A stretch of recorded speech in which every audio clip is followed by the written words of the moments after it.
Birthday. I am a terrible singer, but I am willing to lead a song here if you are all game.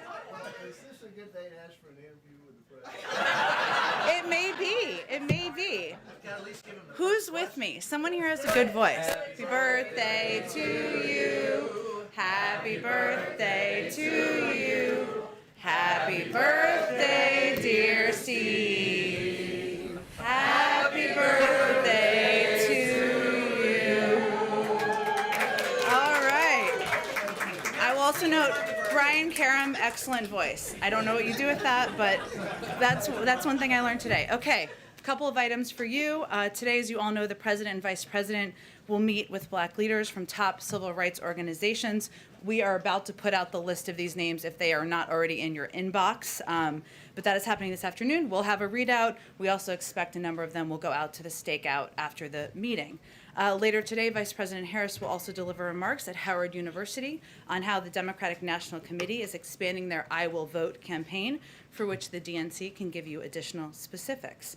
As the president has been emphatic since before taking office, our constitutional rights are on the line because state legislatures have forced through a wave of anti-voter laws based on the same repeatedly disproven lies that led to an assault on our nation's capital and one of the darkest days in the history of American democracy. So the meeting today, the Vice President's event, are part of our ongoing effort to elevate this issue, to work with every lever of the federal government. Also wanted to note, as you may have noticed, we've been doing kind of a daily announcement about our competition executive order. So the new announcement that went out today focuses on saving American businesses money on shipping costs. In turn, that will lower prices for American consumers. A lot of American companies rely on railroads to ship their goods domestically and ocean carriers to ship their goods internationally. And both of these industries have grown more concentrated over time. Many freight routes are monopolized because they're served by a single railroad. 3 foreign-owned shipping alliances now control more than 80% of the market. I did not know that. I'm learning something new every day with the competition EOs, which I appreciate.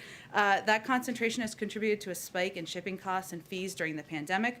For example, the index price to ship one container has gone up 8-fold, and shipping container companies have charged companies massive fees while their goods sit at ports. So this executive order takes several steps to address these problems. On international shipping, the executive order calls on the Federal Maritime Commission to crack down on unjust and unreasonable fees and work with the Justice Department to investigate and punish anti-competitive conduct. And on domestic freight railroad, the executive order urges the Surface Transportation Board to allow shippers to more easily challenge inflated rates when there is no competition between routes.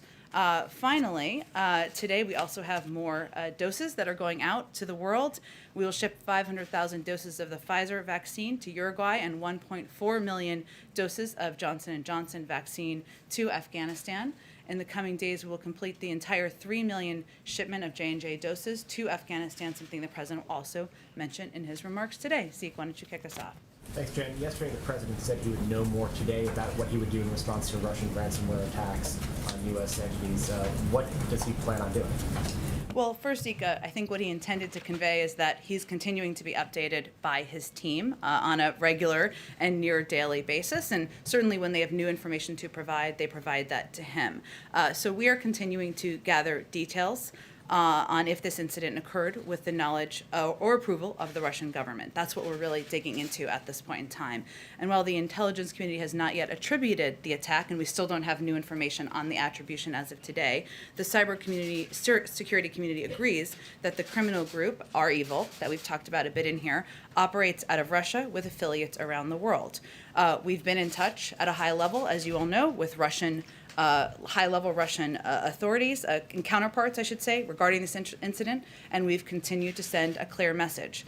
If the Russian government cannot or will not act against criminal actors residing in Russia, we will act. In terms of what we will do, I'm not in a position, of course, to discuss operations. That's not in our interest to preview those, but the president sent a clear message to President Putin. We're continuing to send that clear message in our engagements as well. On Afghanistan, on the SIV process, any updates on the administration's efforts to find a third country to host processing of those visas, as well as can you confirm the administration is adding additional staff to help vet those applicants? And how long will that take, and how is the administration going to address security concerns among those who are applying for visas here? Sure. Well, one of the areas the president will talk about in his remarks this afternoon is certainly ensuring that we are taking care of Afghan nationals who worked side by side with U.S. forces and the SIV applicants, as you noted, including interpreters and translators. So we have already dramatically accelerated the processing time for special immigrant visas to bring them to the United States. We're working closely with Congress. We're continuing to work closely with Congress to change the authorizing legislation so that we can streamline the process for approving visas, even when they are in a third country, and we have stood up an operation to physically relocate thousands of these Afghans and their families before the U.S. military mission concludes so that they can wait safely outside of Afghanistan. That operation has identified U.S. facilities outside of the continental United States as well as third countries. Because of security reasons, we're not going to outline in detail at this point where those are, but I can confirm that we will be conducting flights of our Afghan allies to these locations in August, so of course in advance of the timeline of bringing our troops home. And then, we're going to hear from the president later, but is it an acceptable outcome for the president if Kabul were to fall to the Taliban? I mean, that's widely predicted by experts, including the U.S. government, as a potential outcome here of the U.S. withdrawal. Is that an acceptable outcome for the president? Well, firstly, let me say the reason the president is speaking to all of you and the American public today is because he views this as an opportunity to once again communicate to the American people the security challenges he inherited in Afghanistan and affirm why he made the decision he made in April to withdraw our troops and end our involvement in the war. And the question fundamentally facing him was, after 20 years, was he going to commit more American troops to a civil war in Afghanistan? And if we look back 20 years ago, which many people in this room covered when Steve was 9 years old, I'll just by math, we did what we wanted to do, which was we got the terrorists who attacked us on 9/11. We delivered justice to Osama bin Laden. We degraded al-Qaeda's capacity to the point they did not present an active threat to our homeland. He made the decision after a clear-eyed assessment, in part because he's never seen there to be a military end to this war, and also because as we came into office, we had an agreed-to timeline. After May 1st, the uptick in violence was coming this summer. The status quo was not sustainable, and we are still continuing to support diplomatically through security assistance, humanitarian assistance, the ongoing efforts in Afghanistan, including a political negotiation process that's ongoing that we expect the ambassador to continue to return to. So we have always anticipated, Zeke, and the president was very clear about this when he made his speech in April, that there would be an uptick in violence, that there would be an uptick in turmoil on the ground. We knew that, and we knew the security situation would become more difficult. But he made the decision in part because if you look back at recent history, in 2011, the NATO allies and partners agreed that we would end our combat mission by 2014. In 2014, some argued for one more year, so we kept fighting, kept taking casualties. If we did not make the decision we did, there would have been severe consequences. That's why he made it. Do you believe it's Go ahead. still- Oh, go ahead, Do you Steve. believe it's still possible that the Afghan security forces can repel the Taliban? Well, certainly, as we expected, the Afghan National Defense and Security Forces are now under real pressure, and that was certainly a part of the discussion the president had with Afghan leaders just 2 weeks ago. And we're going to continue to provide funding and ensure they have capacity to maintain the Air Force. And I would remind you that even since we engaged together with our NATO allies and partners, we have trained and equipped nearly 300,000 currently serving members of the Afghan National Defense and Security Forces. And one of the clear messages that the president sent directly in the meeting he had, and he will continue to convey, is that it is now time for them to be in the lead. They are in the lead as we pull our troops back, and we will continue to support them with security assistance and ongoing training. And we have continue to have the authorities that we've long had through our withdrawal later this summer. And separately, do you have an update on Haiti, the search for the killers of the president there? I don't have an extensive update, I will say, Steve. We continue to be engaged, of course, in touch through a range of channels, but we don't have updates at this point. The Haitian authorities are, of course, leading the investigation, which is, of course, in its early stages. We're ready and willing to support Haitian authorities, but we're going to let the investigation play out. Follow up on Haiti, please. Go ahead. What is this administration doing in the midst of this assassination to stand up the Haitian democracy in the midst of this? What is this administration doing? Well, first I would say that it is our view, and we continue to call for elections to happen this year, and we believe they should proceed. We know that free and fair elections will facilitate a peaceful transfer of power to a newly elected president. And we certainly continue to support Haiti's democratic institutions. We will call on all political parties, civil society, and stakeholders to work together in the wake of the tragedy and echo the acting prime minister's call for calm. We have not received an official request for assistance, a formal request, but we stand ready to receive that when it comes in. I've got to move on, April, because we have limited time. Go ahead, Jeff. Go ahead, Jeff. Is this speech this afternoon by the president considered the final word by the White House, at least as America's longest war draws down? Or does the president plan to mark this in some other way when all of the troops are out? Well, Jeff, I would say that we are, the president will continue to update the American people as commander-in-chief why he's making choices that are in our national security interests. Today is an example of that. And today is an opportunity to communicate again why he made the decision he made and communicate again why it's in our interests. So I'm not going to rule out if he will or will speak on Afghanistan in the future. In terms of plans for the end for our men and women coming back, I don't have anything to preview, but we're not going to have a mission accomplished moment in this regard. It's a 20-year war that has not been won militarily. We are proud of the men and women who have served, incredibly grateful. The president will note that in his remarks today, how grateful he is for their service and the families who have sacrificed over the last 20 years. And we will continue to press for a political outcome and a political solution. But beyond that, I think we're going to continue to look for ways to communicate why we make the choices we make. You mentioned mission accomplished. Has this mission not been accomplished? Well, I would say we did exactly what we wanted to do. What I was referring to, Jeff, is we're not having a moment of celebration. We're having a moment where we feel it's in our national security interest to bring our men and women serving home. And we feel it's in our national security interest for Afghan forces to be in the lead. We did exactly what we intended to do, and certainly that is something, thanks to the leadership of our military, we have achieved. However, there is not benefit, in our view, in continuing to fight this war militarily. Go ahead.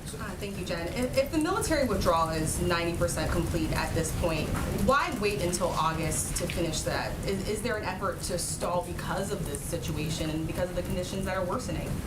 I would say, Rachel, that is under the purview of the Department of Defense, and they're bringing our troops home in a way that is keeps them safe. We have not had a single casualty, as I think everyone has noted, and we will continue to keep that as our priority. But in terms of the operational timeline, speed is safety, but we also want to manage our withdrawal in a way that protects our service members, make sure that we are conducting our drawdown in a way that keeps that as a top priority. And just a quick follow-up, is the administration considering granting visas to vulnerable women in the region, including prominent activists, politicians, or journalists? We maintain a range of contingencies and plan for a range of operational options, but I don't have anything to preview on that front. Go ahead. Jen, thank you. If it turns out that the Afghan forces are not equipped and the Taliban has a complete takeover, would the president consider sending U.S. troops back into Afghanistan? I'm not going to get into a hypothetical. Go ahead. Another Go ahead. question on something you briefly mentioned yesterday. The president said he would deliver a message to Putin, which he already did last month. So when he said that yesterday, did he mean he has a new message for Putin? And under what circumstances will he deliver that? I think in the context of the Q&A, he meant I'm not going to provide to you an update of the briefing I just received. But he said he had a message to deliver. But that was the context of how he answered that question. Go ahead. Go ahead, Jackie. Thanks. Thanks, Jen. On ransomware, in terms of the Casilla hack, does the administration consider this to be an escalation, given that it didn't attack one entity but hundreds of entities? And does the U.S. consider it to be critical infrastructure in any way, given how it hampered transactions for grocery stores and that kind of thing? Sure. Well, first I would say critical infrastructure, broadly speaking, would perhaps take out an entire economic sector in the country. But that doesn't mean we don't take every cyber attack, every ransom attack incredibly seriously. And as it relates to the impact here, or how we're evaluating it, I should say, there has been an escalation of ransomware attacks over the course of the last several years. It's been a growing and escalating problem that even predates President Biden. And it's not just the United States, it's something that's happening around the world. So we know it's not going to be turned off with a light switch. It's not an up and down. We know that this needs to be ongoing engagement. We'll have to assess over 6 months and 12 months what our success looks like. So that's how we're looking at our impact as it relates to the cyber threats. And then in the conversation with Russia about, enforcing this red line that the president drew at the summit, what concrete asks have we made of Russia in terms of cracking down on actors that are within that state and clearly are attacking our companies here? Sure. I would say the president hasn't minced words, and should he speak with President Putin again, to Wisha's question, he will convey the same message, which is if you do not take action to crack down on criminal actors in your country, even if the government didn't know, we will. We reserve that option too, and that continues to be his clear message. Is there a timeline, though, on that? Have we given Russia, 2 weeks to do something? I'm not going to preview that for you all. And then I want to go to the meeting yesterday between the Chicago mayor and the president. Can you talk at all about the request that she made of the administration in order to crack down on crime in that city? There was a report that she requested federal support. Did that involve troop presence in any way? I don't have any summary of the conversation in that regard. I don't know if that's something they've read out from their end. From our end, what the president conveyed to Mayor Lightfoot is that he will continue to work with her in partnership and work with cities around the country to address the rise of violence, and specifically the rise of gun violence, which is predominantly the driver in Chicago. He also reiterated that, as the Department of Justice had announced just a few weeks ago, Chicago is one of the cities that will be a beneficiary of these groups that will go and help directly crack down on combating drug violence and gun violence and gun trafficking, something that we're doing in about half a dozen cities across the country. And he also reiterated his continued efforts at the federal level to crack down on the illegal passing of guns. So there has been a great deal of funding that has been provided already to the city of Chicago, Cook County specifically, and certainly some of that can be used to address crime as well. How is the DOJ's strike force going to specifically interrupt the networks that are trafficking these guns? They're going to work directly with the city. They're doing them. We're doing these strike forces in about 5 cities around the country, and they want to work directly with them to use legal authorities to crack down on illegal gun trafficking and work in partnership with law enforcement authorities in the cities and add that additional heft and resources. And lastly, is there any push to fund more efforts to equip police departments? There's the White House position was that Republicans defunded police. Obviously, the Biden administration has talked a lot about the budget proposal for the COPS program, but there's been some pressure that the administration hasn't vocally enough talked about this spike in crime. Well, I would say the president gave an entire speech on it and will continue to speak about what he's doing. A big driver of the rise in crime is gun violence, a personal passion of his for decades. I will say that there are a number of components. I know you referenced the budget, but the president called for a $300 million increase in funding for the COPS program. That's up from $237 million in the last budget passed by President Trump to $537 million. And he also calls for an increase of $753 million over 2021 levels to federal law enforcement agencies. It includes ATF, the Bureau of Alcohol, Tobacco, Firearms, and Explosives. It also includes $10.2 billion, an increase of $465 million over 2021 enacted for the FBI. Go ahead, Steve.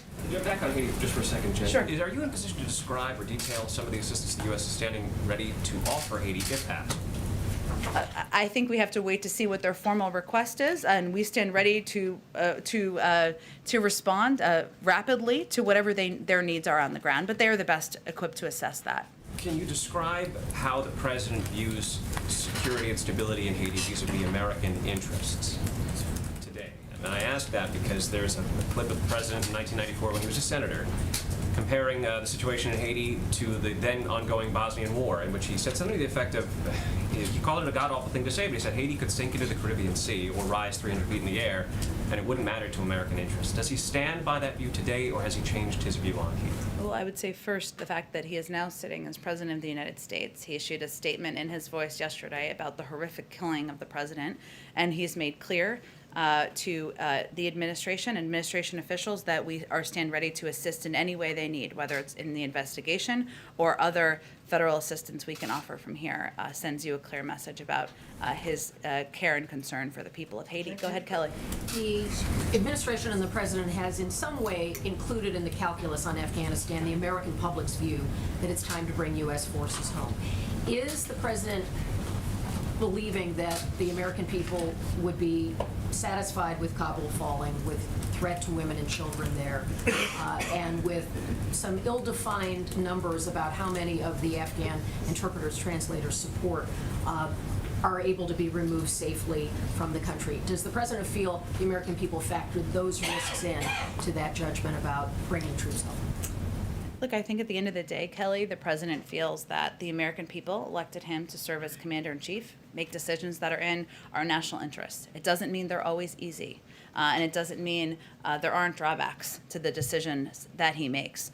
But he is not going to ask another generation of kids to go and serve in Afghanistan in a war that he does not feel can be won militarily. And that is the core driver of his decision here.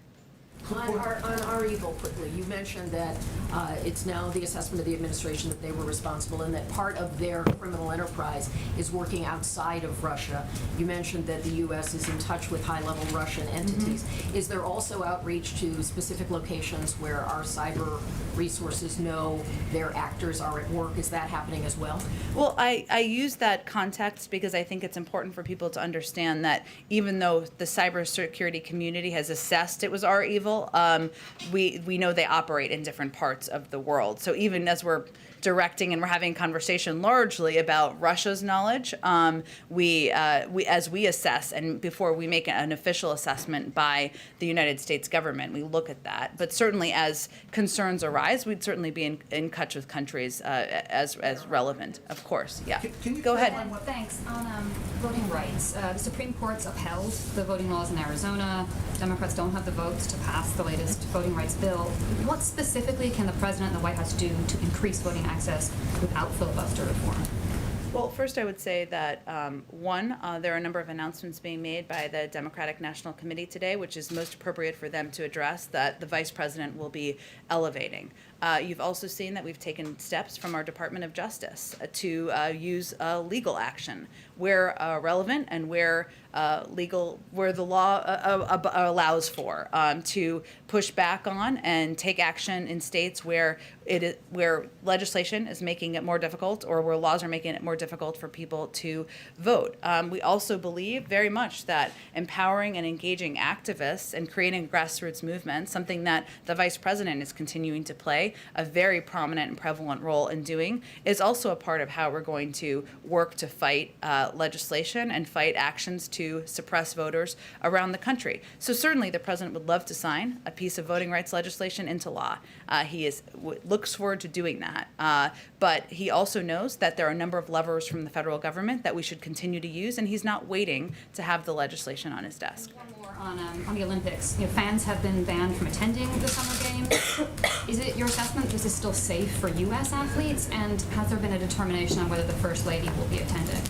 Sure. Well, I would say the president supports the Tokyo Olympic Games and the public health measures necessary to protect athletes, staff, and spectators. He has pride in the U.S. athletes who have trained for the Tokyo Games and will be competing in the best traditions of the Olympic spirit. The government of Japan has stressed that public health remains a central priority as they host the games? Are they prepared to host the games? And we've stayed in close contact with the Japanese government throughout the planning process and on related public health measures. So we're well aware of the careful preparations, including the public health measures necessary to protect athletes, staff, and spectators that the government and international committee has undertaken, which is why, as we've said, we support the games moving forward. In terms of the First Lady, we're still assessing the feasibility of the First Lady attending, and our advance team arrives in Tokyo later this week. Jen, can you clarify one point, please, Sure. on Afghanistan? And I guess it's off of Kelly's question, but you said that you all met many times and there was a decision process in drawing down our presence in Afghanistan, yes? That we met many times? I'm not sure what you mean by that. Well, you have discussed this, there is a plan in place.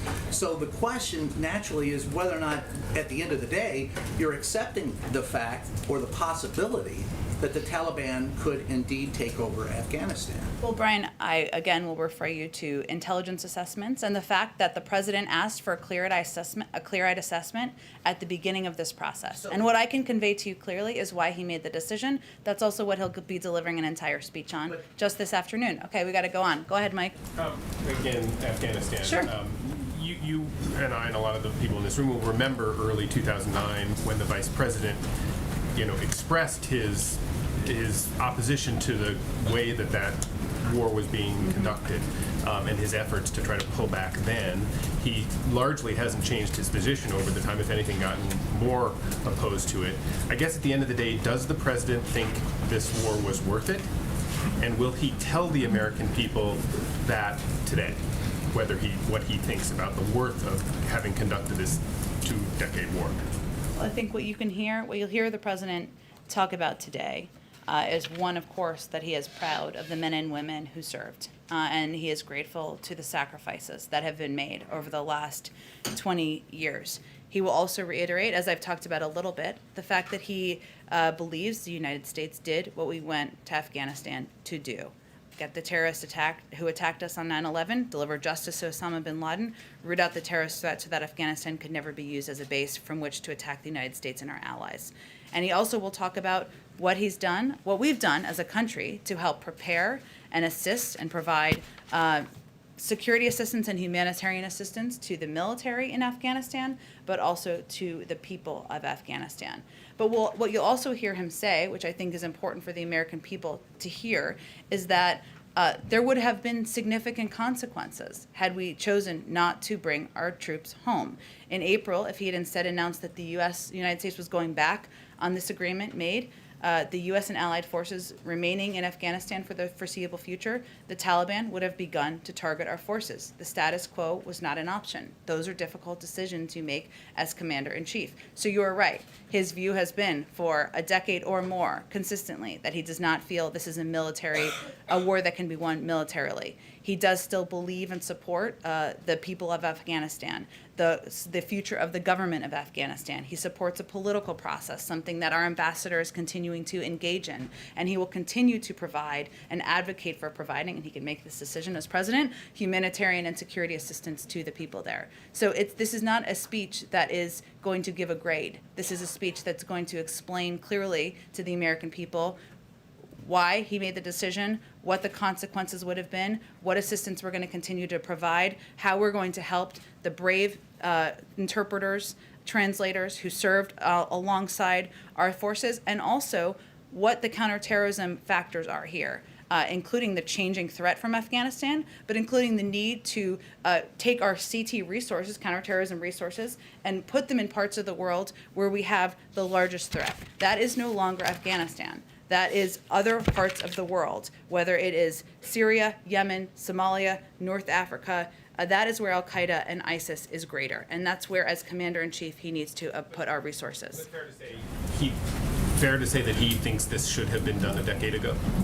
I think his view is well publicly known. But again, he has made the decision because he is now president, and he assessed what is in our national security interests. Go ahead. Yeah, shifting gears to a different topic. A USA Today investigation published yesterday revealed that the FBI played a role in locating Princess Latifah of Dubai just before a yacht was raided in the Indian Ocean in 2018. The capture of the princess has outraged human rights activists, given the accounts that she was trying to flee her father's oppressive rule. Two questions: was the FBI assistance appropriate, and does it raise concerns that the assistance, even if provided unwittingly, forced Latifah's return to the family she sought to flee? I understand your question. I'm just not going to have anything to offer you from here, so I'd refer you to the FBI. And one other question: multiple media outlets, including Politico, ABC, reported yesterday that the White House is seeking to have the bipartisan infrastructure plan on the Senate floor as early as next week. Can you confirm that timeline as being the one sought by the White House right now? Sure. Well, as Leader Schumer has said, he wants to move on both the bipartisan plan and the budget reconciliation resolution, or we're now calling the Build Back Better plan, during the upcoming July-August Senate session.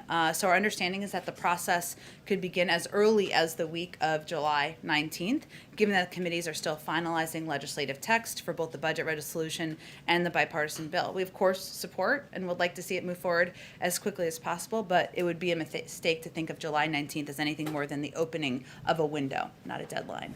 Go ahead. Thanks, Jen. Two questions. One, Al Sharpton said earlier this morning that he and other civil rights leaders would press President Biden to do more than just put boots on the ground for voting rights, that he'd push for a legislative solution and one that works through or around the filibuster. What does the president plan to say in response? Well, we'll wait for the meeting to take place, and then they'll come out to the stakeout. But I will tell you, the president agrees that that a federal legislation is an important part of protecting voting rights and people's right to vote, which is a fundamental right in this country. He agrees with that. He also believes there's a range of levers that can be used from the federal government concurrently, and then he's not going to wait either, even as federal legislation, even as we're determining what the path forward looks like. But we'll see how the meeting goes, and certainly that will be a central topic. One more question. Sure. Does the White House worry that elevating voting rights to a Democratic issue, a Democratic platform issue, will give Republicans more fodder to make partisan attacks against voting rights? No. Go ahead, Asma. If I can piggyback off Michael's Sure. question, with the benefit of hindsight, does the president feel that the war with Afghanistan was worth it? Again, I think it's important for people to understand that as President of the United States, he's not here to give grades. He's here to provide context to the American people on why he made the decision he made to bring men and women home from serving, why it's in our national interests, our counterterrorism interests, and the interests of our positions around the world. I understand why you all are asking the question, but I think this issue, the complexity of this issue over 20 years, deserves more context than that. And one quick follow-up. Will there or are there consequences for the Taliban in terms of just the encroachments that they have been making in the country? Consequences from the United States? Well, I would say that right now what we're supporting is a political process, and one where we are hopeful that that can move forward to have a more lasting solution and bring peace and prosperity to the country over the long term. And so that means engaging with the Taliban as a sort of... Well, as you know, we have an ambassador who is engaging or playing a role in these negotiations. Ultimately, it's, of course, between the Afghans and members of the Taliban, but we are engaged and supportive of that political process. Go ahead. Oh, go ahead, Nancy. Oh, thanks. Shortly after the company Didi was listed on the New York Stock Exchange, China blocked the app, resulting in it plummeting in value and American investors losing money. Does this concern the president? And more broadly, does the president agree that regulators should block companies that do not adhere to U.S. auditing regulations from IPOs? Well, I'm not going to comment on this specific company from here, or speak to actions that could be taken independently by the SEC. Broadly, the U.S. will continue to ensure we remain the destination of choice for investors and companies seeking investments around the world, and always protecting Americans' data and our national security. We do think it's essential that all companies that list in the U.S. adhere to high standards of transparency and disclosure, and welcome companies that meet those standards. But beyond that, I'm not going to have additional. Go ahead. Yeah, go ahead, Nancy. On COVID, when will the White House make a decision on reopening travel travel to certain nations, and what will it be based on? Will it be based on vaccine thresholds, or there's a certain country that you want to open travel to first? Well, as you know, Nancy, there are working groups that are currently engaged and in touch about the criteria that will need to be met in order to reopen. We certainly understand and know that this is a point of frustration for a lot of people around the world, including people who are separated from their family members. We put these working groups together so they could work together directly to assess what the criteria should be on when the travel can be reopened. Go ahead. It's now recognizing Claude Joseph as the leader of Haiti.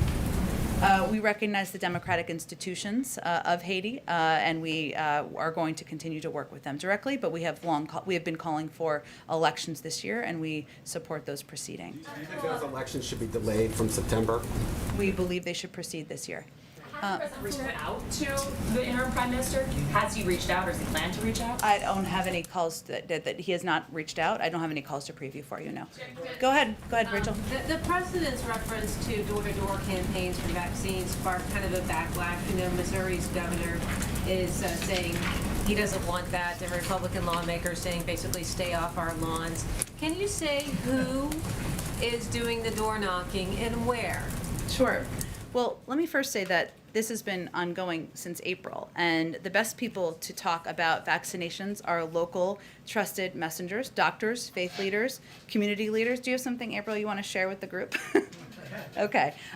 So those are the people who are the trusted messengers around the country, and we believe that we need to empower these individuals to continue to work in communities to make sure people know that these vaccines are safe, that they can save lives. And so these are grassroots voices across the country. They are not members of the government. They are not federal government employees. They are volunteers. They are clergy. They are trusted voices in communities who are playing this role in door knocking. And this is one of the tactics that we've used over the last couple of months, but we've seen, so it's not the only factor, but I would say that we've seen in some states, Alabama, the adult vaccination rate increased by 3.9%. 149,000 additional adults got their first dose in June. In Florida, the adult vaccination rate increased by 4.4%. In Georgia, the adult vaccination rate increased by 3.5%. So in our view, this is a way to engage and empower local activists, trusted members of the community. Is it working, and who are these volunteers reaching other than, say, shut-ins? Because people don't even have to get off their couches to see who's at their door these days. Well, that's fair, depending on the technology in your house, I suppose. But I think what's important for people to know, and I appreciate you asking the question, is that the federal government does not have a database of who's been vaccinated. That is not our role. We don't maintain a database along those lines, and we have no plans to. We do know where there are rates of vaccination across the country, and we know, as I just listed in some of the data, that there are tactics that are powerful and impactful. And so I will say the thing that is a bit frustrating to us is that when people are critical of these tactics, it's really a disservice to the country and to the doctors, faith leaders, community leaders, and others who are working to get people vaccinated. This is about saving lives and ending this pandemic. Go ahead. Was that me? Oh, go ahead, Yamiche. Yeah, go ahead. I'm sorry, and then I'll go to you right in front of her. Go ahead, Yamiche. So my two questions. The first is, you've said over and over again that the United States believes elections should happen in Haiti this year. Yeah. People in Haiti are so scared they can't leave their homes, they can't go to the grocery store. How does the United States think elections can happen when people are too afraid to even go to their front doors? Well, Yamiche, first, we understand and see the trauma that obviously the horrific killing of just 30. I understand that. I didn't say anything otherwise, but I'm saying what's happened over the last 36 hours. We, again, stand ready to provide support, provide assistance in any way that is formally requested by the government there. We're looking forward to hearing from them on what they would request and how we can help them through this period of time. And we called for an election this year, or we're continuing to call for one, because we feel that supporting democratic institutions, the democratic process, is something that would be in the interest of the people of Haiti. That's why we're advocating for it. We stand by to provide assistance, to provide help in any way possible, as we long have even before yesterday. And the people of Haiti, including human rights activists, clergy members on the ground, they've been saying over and over again for months now that elections aren't possible. I've talked to people specifically who say that they're disappointed in the president's stance on Haiti, that they see him as continuing failed policies that go back to his predecessor, former President Trump.